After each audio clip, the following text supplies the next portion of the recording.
know, as an immunologist, I would say one of my strongest suits is immunology. And I'm absolutely confident that all the stories they are telling you around the world about variants is a lie. It's complete fraud. And I can exemplify. So we're all being told about variants, the Brazilian, the Kent, South African, and so on. I just ask people just to take a deep breath. Recognize it's a big virus. It consists of what's called amino acids, 10,000 of them in strings, and then they're all folded up to form the characteristic shape that you know and hate.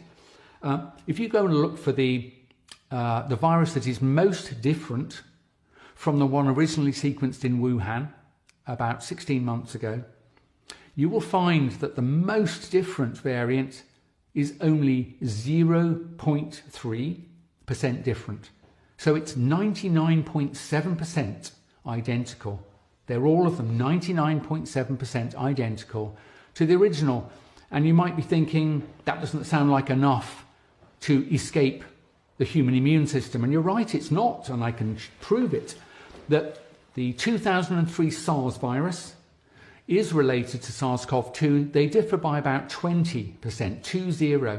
So about 80 times as much variation between those two viruses and any of the variants of the current one. And I can assure you that when immunology researchers found scores of people who'd been infected by SARS in 2003, they took blood samples from these volunteers. They confirmed two important things. One, all of the survivors still had really good immune memory to the virus they'd encountered 17 years ago, which is what you'd expect. But what was wonderful is they all also possessed what's called cross-immunity. That is, their immune system recognized the new virus. And I'm not surprised.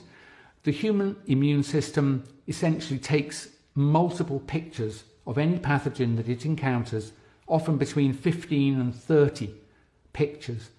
And basically none of the variants change more than a couple of those pictures. So when you encounter the variant, having been immunized by infection or vaccination, it's impossible. It's not just implausible, it's impossible that your body doesn't recognize that variant as something it's seen before.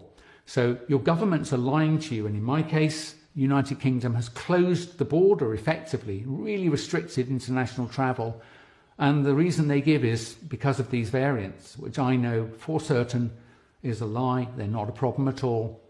But furthermore, what's absolutely terrifying is two further bits of information which I want your viewers and listeners to hear. The pharmaceutical industry is already manufacturing so-called top-up or variant vaccines. Now, if I'm right, and these variants aren't different enough to warrant a different vaccine, and they are not, what is it that they're manufacturing? I don't know the answer to that question, but I'm actually terrified. And then when I give you one last piece of information, a few weeks ago, the world's medicines regulators, including the FDA, the European Medicines Agency, and their sibling in Japan, and they issued a statement that said that the variant or top-up vaccines are so similar to the parent vaccines from which they were derived, we will not require the drug companies to run any clinical safety studies on them. So yes, you've got that right. If the drug company designs a vaccine on a computer, it'll go straight to manufacturing, and as long as it meets manufacturing quality standards, it can then be injected into the arms of hundreds of millions or even billions of people. And remember what I said about the vaccine passports. Once they're up and running, once it tells you to do something, on pain of losing the validity of your vaccine passport, you will comply. Now, if you wanted to really... go ahead.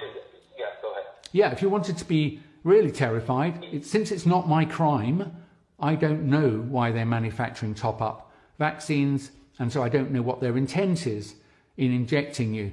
But you don't need a particularly vivid imagination to think that since so much of this crisis has been malign and there is no benign interpretation of what's going on, it certainly has the potential to be a very harmful event. What should people do?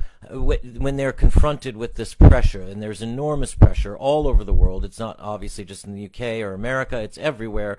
There's enormous pressure to take this vaccine. As you say, there's the looming passport. It's already been instituted in Israel. Yes. What should people do? What's the best response? How can we resist this? Well, honestly, it's not any harder than it sounds. Actually, it's to say thank you very much for your generous offer of a free vaccine, but for my own reasons, I've decided to decline and do not engage in debate with them. You don't need to explain your decision. You're a sovereign human being. You decide what goes into your body or not. So just say thanks very much, but I'm declining, and do not engage them in discussions. Even if they insist, you'll say, look, I've made my decision. Thank you very much.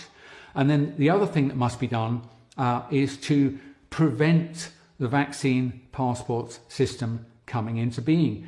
You're being told that it's necessary to regain confidence, but I've just explained that if you're vaccinated, you're protected, and if you've chosen not to be vaccinated, you don't need to know. So no one needs to know anybody else's immune status. There's no benign reason for it to come in. I think we could easily recover our confidence, frankly, just by being told the truth. That's what's needed, not some ghastly, nightmarish totalitarian control system, because I'm afraid that's what it'll be. I actually think that was always the objective. So legislators, if you're listening, or people who know people who are legislators, I'm afraid get on their case, explain to them that there are no advantages. Don't let them fool you into, it'll only be a temporary measure, like income tax. Once it starts, there's no recovery from it.